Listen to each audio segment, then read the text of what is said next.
Alvin stood there, just staring at the absolute mess the Nuggs had made of his house. Everything was just ... broken, splintered wood, shattered glass.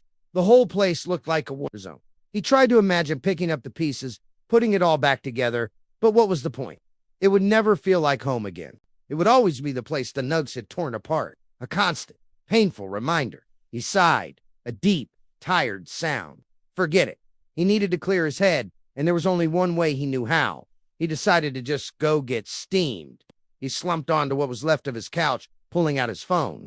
His thumb hovered over Sarah Sriracha's name. He just needed to hear her voice, to know she was okay. He was about to press call when a new message notification popped up. It wasn't from her, though. The words on the screen felt like a punch to the gut. Leave Sarah alone. Who was this? One of the Nuggs. A friend of hers. It didn't matter. Leaving her alone was the one thing he couldn't do. Not now. Sarah was, well, she was beautiful, smart, and for some reason, she was tangled up in all of this. He had to figure out why. He couldn't just walk away. His mind flashed back to the chaos, to the faces in the crowd, and then it hit him. Barry Bread. He'd seen Barry Bread there. The name rang a bell, not just from the attack, but from hushed whispers and rumors that had been circulating for weeks. The story about Cherry Cheese getting snatched, ... Barry's name was all over it. Kidnapped. Just like Sarah, now he was mixed up with the Nuggs. This couldn't be a coincidence. A thought started to form in Alvin's mind, a tiny spark of an idea in the overwhelming darkness. What if the Nuggs weren't just randomly grabbing condiments? What if they had a specific plan? A single location where they were taking everyone. If they took Cherry Cheese and they took Sarah ... maybe they were all being held together. A condiment prison of some kind. It was a long shot. A crazy theory based on rumors and a gut feeling, but it was the only lead he had. If he could just find that place, if he could just figure out where the Nuggs were hiding them, maybe, ...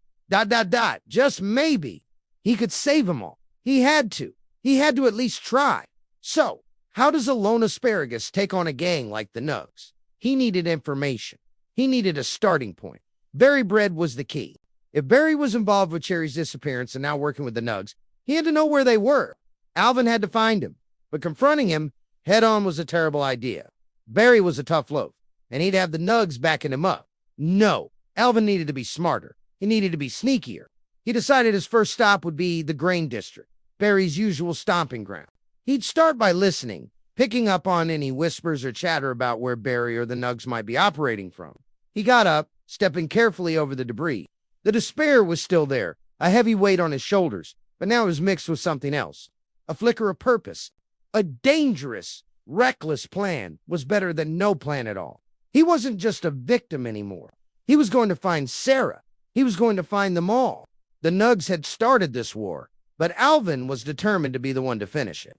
He grabbed his coat, gave one last look at his ruined home, and stepped out into the night. The investigation had officially begun. Thanks for watching, everyone. This story is just getting started, so if you want to see what happens next with Alvin Asparagus, make sure to hit that subscribe button and turn on notifications. We've got a lot more to uncover. See you in the next one.